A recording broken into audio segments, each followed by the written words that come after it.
Yo, Hey, what's up? hey man, I haven't talked to you in a while. Yeah, it's been a long time. I've been kind of busy. Oh yeah? Yeah. I recently moved like a couple weeks ago. Okay. Went through some family shit I don't want to get into, which is why I Oh keep. man, I was gonna get into it right away. Oh I man. was hoping to just dive right in. Well, No, it's there's okay. so much to unpack anyway. But it's No. one of the main reasons I wasn't able to go to game days last year. So I Oh, okay. feel really bad about that. Well, that's unfortunate and that's kind of negative. So let's talk about something positive out the gate. Okay. Now I know you've been around a while. I know you're a big Sonic fan, right? Yeah, I in think it's fact, safe to say. the one thing, funny you should mention that. I just received one of the greatest Christmas gifts of all time. I mean, I can't Oh, believe that. Oh, well, sorry. I was gonna say, I think I know what it is. I'm just gonna tell everyone what it is. Oh, Okay. shit. You saw the new Sonic poster for the movie. That was the gift, right? Somebody got it for you. Hey, you got me there. So, this guy is a big Sonic fan. So you must be so excited for this new movie. You must be so thrilled that they're not only doing a movie, but they're doing it right. That they're doing it 100% to what you hoped for, right? Words can't describe how ecstatic I am about how accurate they're portraying this wonderful franchise that's been around for over a quarter of a century. Yeah. And I am just I don't know. I mean, I I'm mean, who just could disagree? I mean, really. exactly. I mean, the fact that they're doing something new, they're doing something a little bit ambitious, trying to change up the character design and Yeah. add some, add We'll some just new. kind of get it perfect, because they're the games were kind of a warm up, but now finally the movie can do it the way it Ex- should. exactly. I mean, we needed that lost in another world, fish out of story, uh, Yeah. you know, uh, buddy cop situation going on there. Yeah. So Long ass hairy legs kind of thing. I agree. It's the way it should be. Well, no, so exactly. what did you get? What did you get for Christmas? I'm sorry. I hijacked your whole thing. Oh no, no, no problem. But I remember a couple years ago. I mean, Yeah. this was very brief. I'm not even sure if you remember this, but this was on a podcast, and I know you were kind of joking around or something, Mm. but you mentioned something about being a fan of like the original '90s cartoon show, not the stupid, goofy Looney Tune one, but Well, the Saturday morning one. yeah. The animated series or what yeah, what was the official name of that one? It's believe it or not, it's just Sonic the Hedgehog, but it got the name Satayem Oh, just to okay. just to distinguish it Right. from the goofy one. That's right. Yeah, the Goofy one. I watched that too. It was okay, but I like the other one better, definitely. Exactly. I mean, the only reason I'm into Sonic is because of that cartoon show Yeah. and the Archie comics. Sure. Yeah. I was into the comic too, a long time ago. But speaking of which, you're Yeah. not going to believe this. And um, again, this is like the greatest Christmas gift I have ever received because it's Okay. like childhood fulfilled. Okay. Um, somebody in the UK was making limited edition figurines of those characters. Okay. And Sega and Archie and anybody associated with the franchise never made a thing, no merchandise at all. Sure. But during like Christmas, I received this in the mail. Well, these, it's plural. So again, if you're familiar with the cartoon show and the comics, Whoa. check this out. Oh my gosh. Show accurate characters. Yeah. What the hell? I mean, this guy is just incredibly talented. I Yeah. mean, No kidding. That's crazy. the fact that he even included Nicole, that little computer device, Yeah. Yeah. Okay. They nailed it. that sold me. But it gets better. It Okay. gets better. Okay. Another one of my favorite characters. Oh, okay. Wait, hold on. Okay, so it's been so long since I haven't watched this probably since it came out. Sally was the previous one, and her name is that sorry if I get this, is that Bunny Rabbit? Yep. Okay. Oh, this is fun. Now I haven't, yeah, I have to like reacclimate myself with this. Okay. Wow, they did a good job. They did, and Man. I paid a pretty penny for it too because it's just a rare opportunity I had to jump on, and Yeah. it's like, okay, when am I ever going to get this chance ever again? Yeah. So, That's like, cool. Damn. yeah. Well, I thought you were going to be all excited about that poster. Oh well. Well, it's just mixed reactions. I'm just a symphony of emotions, Yeah, like I can understand that. I can understand I that. just I don't know. I Do you am think there's definitely any do you think there's any chance that movie is going to be good? honestly I've been following behind the scenes for the last several months Yeah. because I'm so deep into that lore Yeah. because I'm such an obsessive Sonic freak or whatever. But it seems that Jim Carrey he might be able to pull this off because Yeah, if I would say I can see, I'm just going by my gut and thinking of like future predictions, like what will the reviews be? And I bet those reviews, if I had to guess, are going to be what did they do to Sonic? Why did they do this to Sonic? Why was this a Sonic movie? But Jim Carrey was really good. I bet you that's what the reviews are going to be. Like this was a disaster, but Jim Carrey commits. So I have a feeling it'll be like, whoa, he was really fun to watch, but the rest, nah, that's my guess. yeah, I definitely agree with you because it seems like they do have a solid cast involved, but it's just a bunch of generic humans and Yeah. nothing associated with the games or comics or anything. And it's just like, this is such a missed opportunity here. And you just have a stockpile of all these characters to use, and they're using generic humans Yeah. that are just there to have the audience connect with. And that doesn't really make sense to me.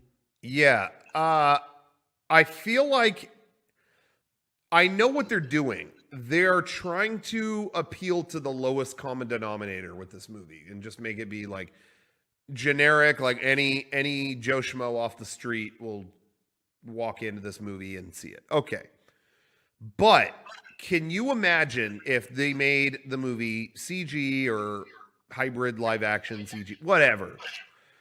Can you imagine if the trailer came out in theaters, he looked accurate, okay, there's a start, but then it was like literally the same music from the game. Like he's running around and it's like, follow me, set me free. I feel like the internet would have caught on fire. Like maybe you would have maybe Joe Schmo off the street would be like, what is this? But I feel like you would have so many people sharing that online because, oh my God, dude, like I was in the theater. Did you see that trailer? It was just the song from the Dreamcast game. I just feel like people don't put enough faith in something like risky like that. You know what I mean? Like, I mean, you don't need me to tell you, you know. No. I mean, it just seems that they're just doing something completely original, but Yeah. nothing that's associated with the franchise. I understand that movies have to disconnect themselves from like the other properties or the media or whatever. Because Sure. like I know a bad example would be like the Mario movie, but to me that's like a guilty pleasure. Yeah. Well, but see, I think that's a good example though of I feel like if you're going to adapt a video game, either go all out in making it its own thing and commit to that. Like Mario Brothers, they went like Blade Runner with it. I know not in a great way. I mean, I'm not saying it's legit a good movie, but I like it too. I actually liked it when I was a kid because it was so vividly like a weird direction. So there's one way, and then there's commit to keeping it the same as the game and going as far as you can with that. And both of those I think are valid directions. It's this middle area that sucks, where it's like, oh, you had it, but you didn't. Like, you know what I mean? It's just tepid. I think Mario is a great example of going. Even Miyamoto said that he was on set every day of that movie, and they were like, "How the hell did you not stop this thing?" And he was like, "I didn't want it to be like the game. I wanted it to be different. I wanted it, and I think it worked for what it was. I mean, it didn't work for most people, but." I can forgive it for at least it went its own way. I think they got to go one way or the other, and this just unfortunately right now it's just like it's stuck in this gray zone. It's very polarizing because nothing aside from like a teaser poster and some information about the plot has been released. So Yeah. this really could be like a make or break moment because I just care if the movie is entertaining. I don't care if it's bad or good. I just want to have a good time. Yeah. That's kind of how I was. I remember when the Final Fantasy movie came out. I was like, what are they doing? What is this? And I remember people telling me, like, people who I knew who already saw it, they were like, hey, it's a good movie. Just let go of what it's supposed to be. Don't compare it to Final Fantasy VII or, whatever. Just see it for its own thing. And I thought that too. I was like, as long as it's entertaining, I'm in, but I thought that movie was boring. I didn't think it was that entertaining. So anyway, but that's how I feel. Hey, if it's entertaining, so be it. So we'll see, but oh man. But that's what the most I'm hoping for with Sonic is I kind of hope it goes so far in a like what direction that maybe it ends up being entertaining in that way. The thing that kind of that might be a possibility is that they might take a page from that Detective Pikachu movie where there was like cameos of different characters wandering in the background and everything. Yeah. So I really hope they do some type of nod for the fan base because if they like have other characters from the games or comics, people are going to freak out. They're going to say, hey, you sold me. Yeah. If they're like, here's the Wiggles the Gator, or what's the Gator's name? Oh, Vector. Vector. Why did I say Wiggles? How the hell did I get from Vector to Wiggles? Like, what the hell? Was I having a stroke just now? What happened? Anyway, Vector. There's too many to remember. Who were all the Chaotix characters? It was Vector, right? Vector was from Chaotix, right? Yeah, he's like the leader, but then I haven't thought about Sonic stuff in so long, so this is kind of fun to think about. Okay, so Vector was the Gator, and who else was in Chaotix? Charmy the Bee? Yes, that's one of them. Charmy the Bee. Mighty the Armadillo. Oh my god, I haven't thought about these. Well, he recently appeared in Sonic Mania. He made like a triumphant comeback with Ray the Squirrel. That's right. What was Ray originally from? Sega Sonic the Arcade. It was a Japanese-only release back in 1995. Whoa! So they went deep. Yeah. Now see, I'm throwing all this Sonic stuff out there because I know you're the Sonic expert, so that's why So a lot of this stuff for you is going to probably be like, what's that? I'm like the Turtleverse guy, I guess. I think Mr. Brawl in the chat is right. We're gonna have to, you may be called Sonicverse from here on out. There you go. But and you know what? Call me Rangerverse, if need be. But here's my one claim to fame in the Sonic arena. I'll say two claims to fame. One was that I used to go to Las Vegas all the time as a kid with my family. We would see family up there, and so we would always road trip it to Vegas at least once or twice a year. We would drive up there, and that is the only place. I remember constantly going to an arcade there and playing Sonic the Fighters. Yeah. And I remember telling people that, and they were like, there's no way you played that. That's not true. Nobody, that machine didn't go anywhere. And I remember even reading it in game magazines like, oh, it didn't make it to American arcades. I'm like, I've played it. And I remember playing that so much. Every time we went to Vegas in the summer, I would play that game. And people were like, no kid at school, believe me, there's no Sonic fighting game. What the hell are you talking about? But it did, right? Like it did. It was at the GameWorks in Vegas. They had a machine, but I never saw it anywhere else. Do you know what the deal was with that? I have no idea, but I do remember playing it in Vegas. But this was like back in the so you played it too. We played the same machine probably. Yeah, but it got a re-release on the Sonic Gems collection for GameCube. That's what I thought. But I think other than that collection, I think that one in Vegas was like one of the only machines. I think that's what it was.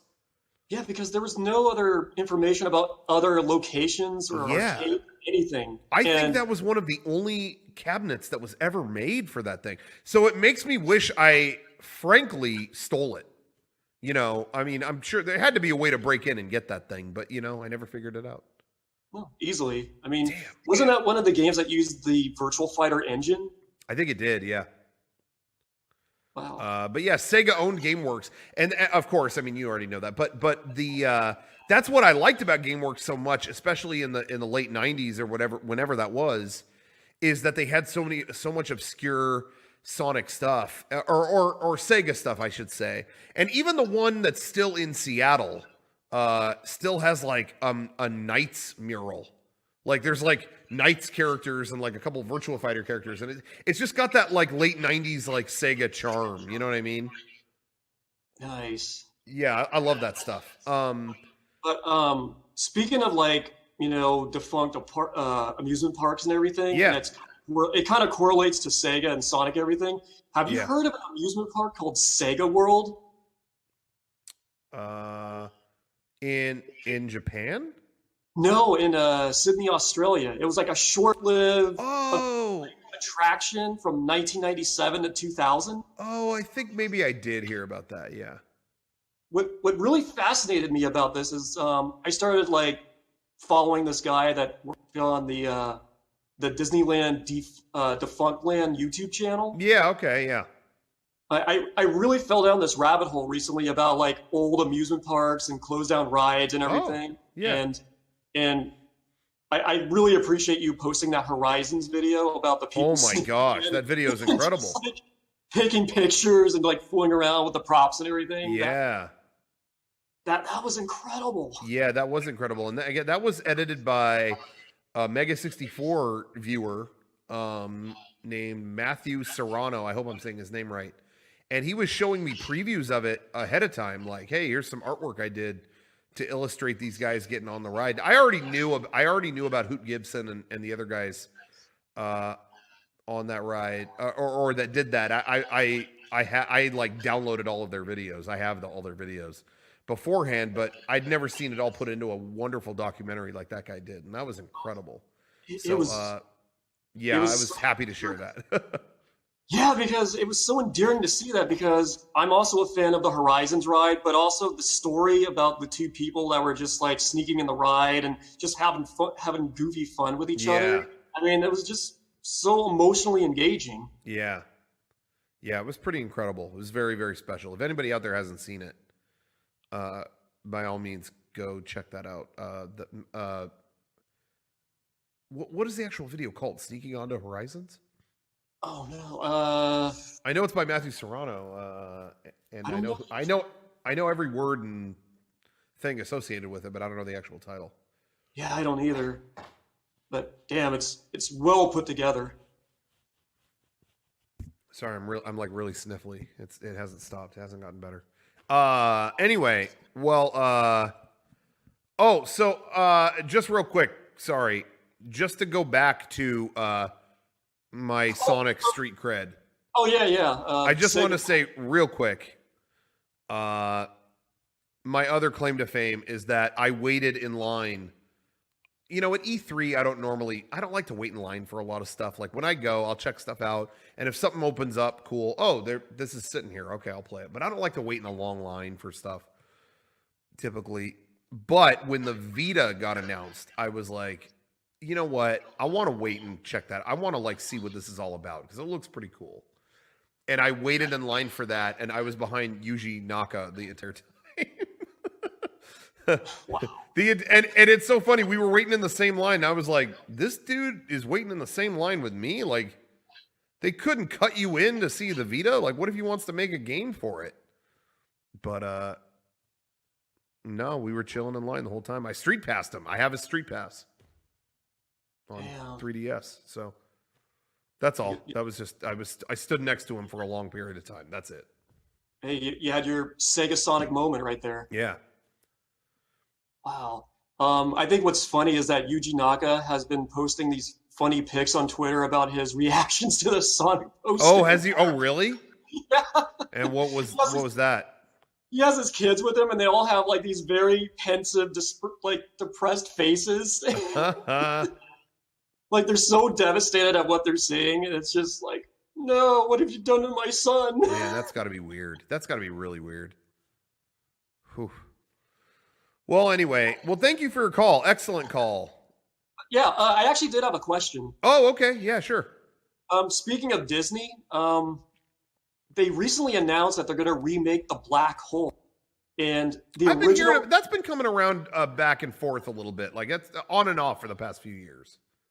yeah, it's been kind of off and on, but it's debatably one of my favorite live action Disney movies. Oh, okay. And I may get flack for this because they're, oh, it's just a Star Wars ripoff. It was from the 70s, Sure. so they wanted to cap it. Not at all.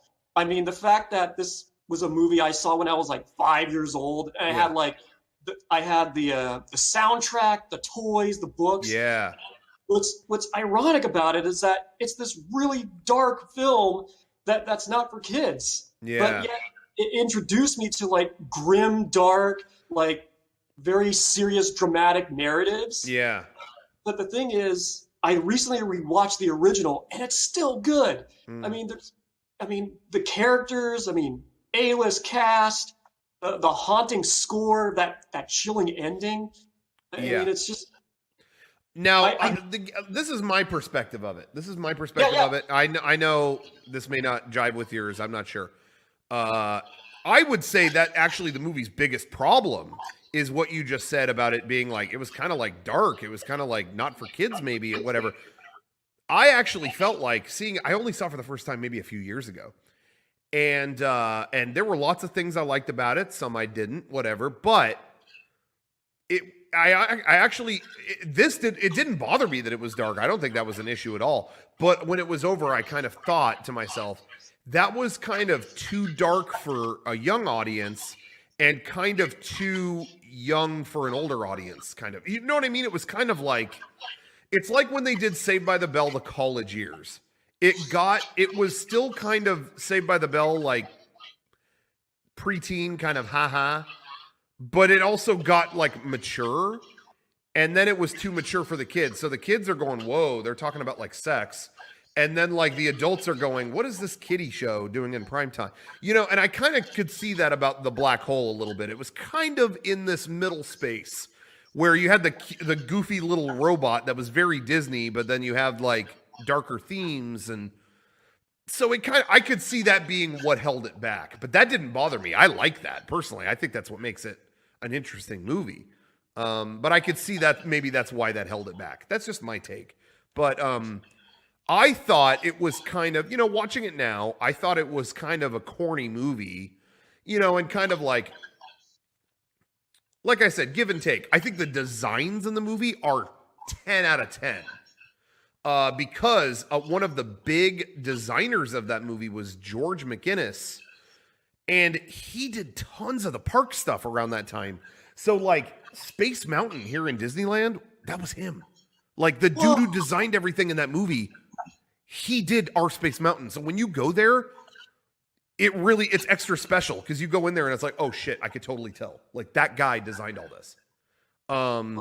So for that, I really loved it. The story, I think there were things give and take. Some of it I liked, some of it I didn't.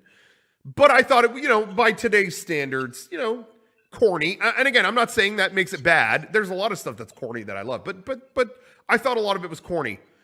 That ending, I think the ratio of how corny the movie is to how fucking mind-blowing the ending was off the charts. It was like, that movie was like,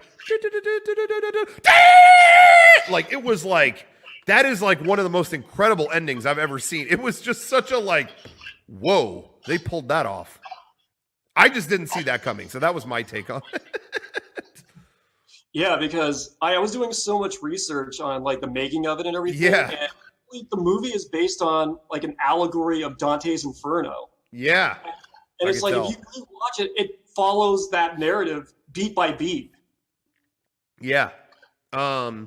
So in terms of them remaking it, personally, maybe you'll disagree with this.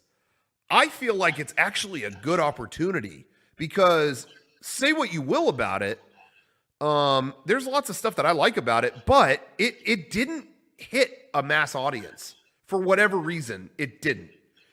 And I feel like it's a good opportunity to actually like give it another shot in a way that like maybe brings it to a new You know what I mean? Like, I don't know. I don't think it's the worst idea doing that movie. I think where I take issue with remakes is like the remaking The Lion King. That already had its chance. To me, it's like, didn't we nail that the first time? Like, does anyone have an issue with The Lion King? Like, what do we need to do again with The Lion King? But Black Hole, you know, whether I love the movie or not, I just feel like it never hit. It never hit where it could have. And so maybe this is something that they can do to like, that brings this franchise new life. That's how I feel about it. But I don't know. What do you think?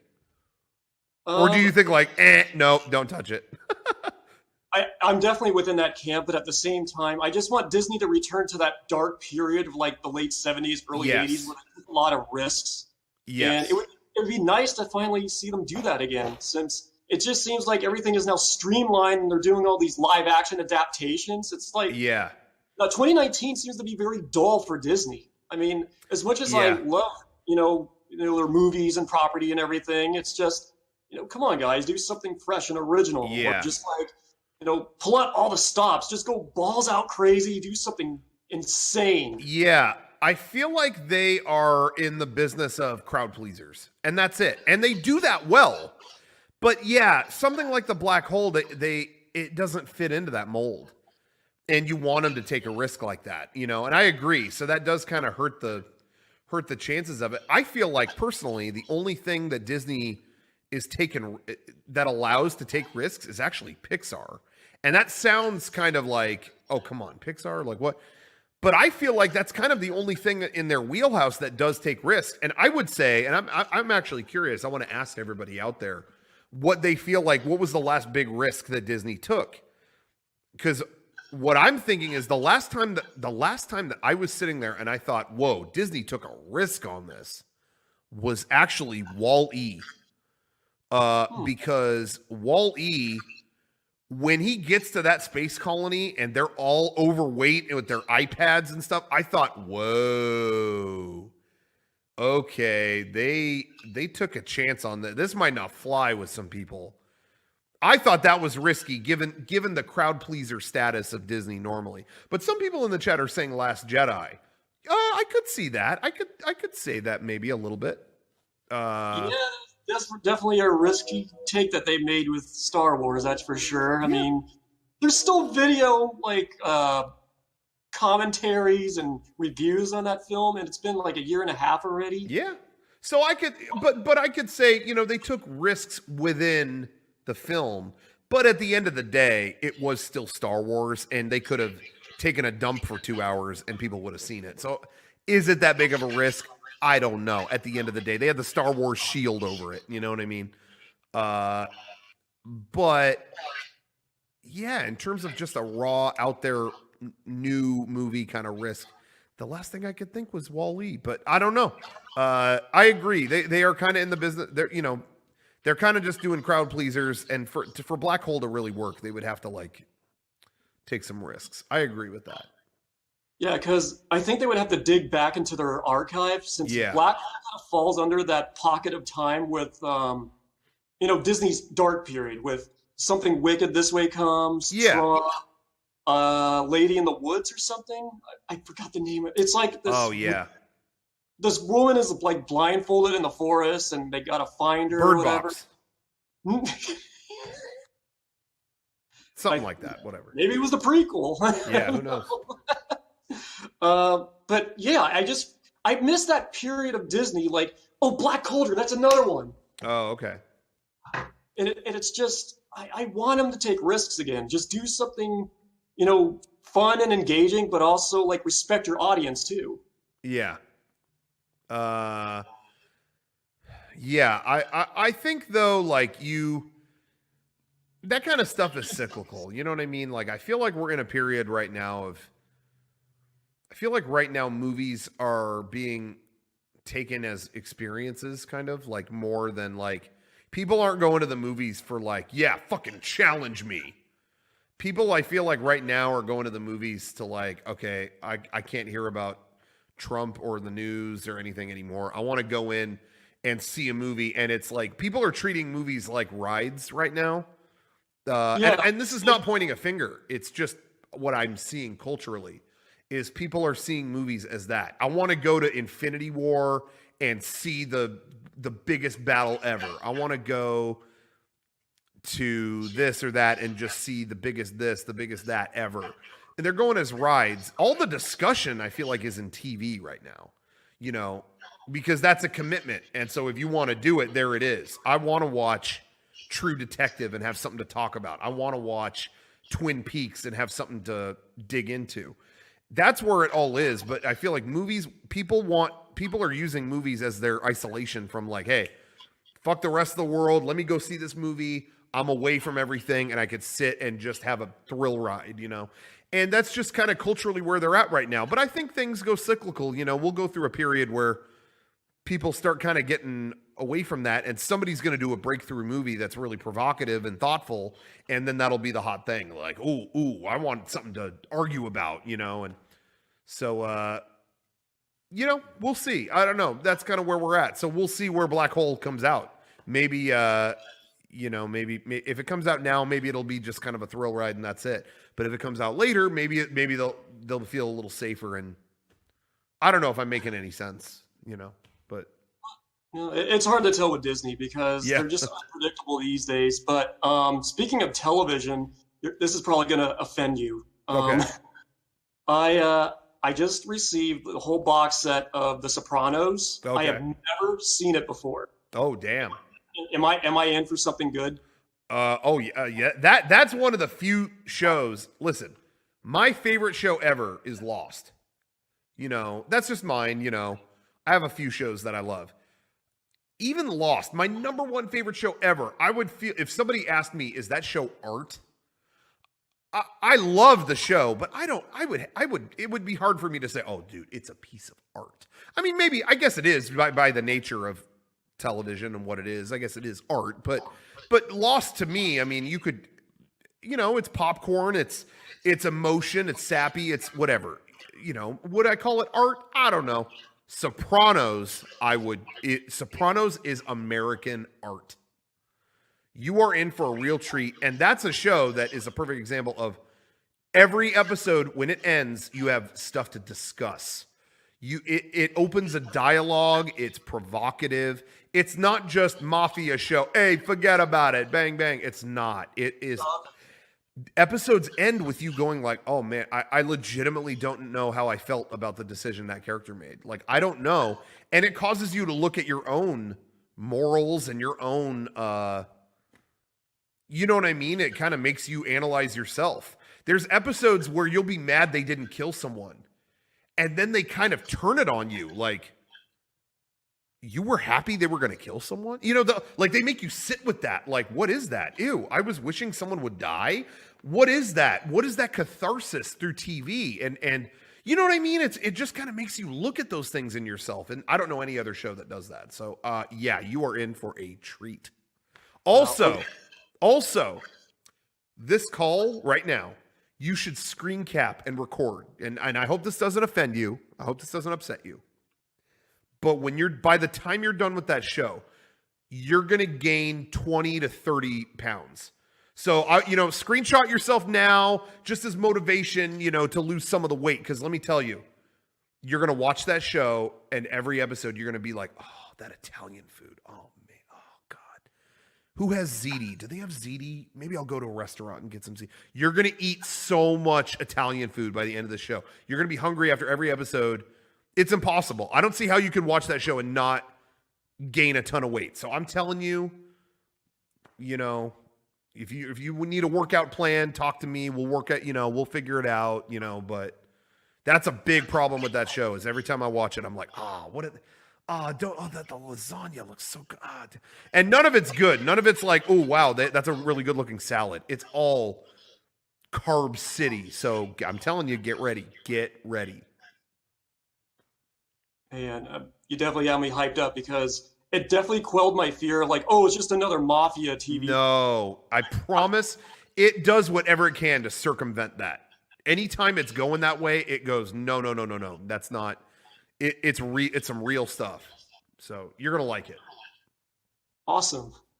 And there's an entire season that is just Sonic. Sorry if I spoiled that. Tony Soprano doesn't even show up. It's all Sonic, hairy legs, all that stuff. And Vector shows up. Hey, I'm just kidding. I'm getting your hopes up. I'm sorry. That's no. I mean, completely understandable. But I think they do play. I think they do play Dreamcast in the first season. I'm actually not joking about that. I think because it's from 1999, right? Yeah, I think they're actually. I think Tony does. I think they do have a Dreamcast in their house. So Holy you might cow. see for a second, but that's all. Oh, that's so cool. It's kind of like a time capsule of like the 90s, early 2000s. Oh, definitely. Like there's stuff in like even the last season. There's stuff that's so 2007 that you'll be like, oh my god, like that, But they want it to be like that. Like they wanted to show it for that time. It's always meant to be that, So Nice. yeah. Anyway, I'm looking forward to it. well, anyway, thank you for your call. I appreciate it. That was a very good call. Covered some very disparate things, but good stuff. Yeah, I appreciate, and hopefully I'll show up for game days this year unless anything unfortunate happens. But life is unpredictable. You never know, but we hope to see you there, and good luck with everything. Hope everything's good with the transition and all that. And thank you very much once again. Have a good one. Yeah, you too, man. Take care. That was a very good call. That was a really good call.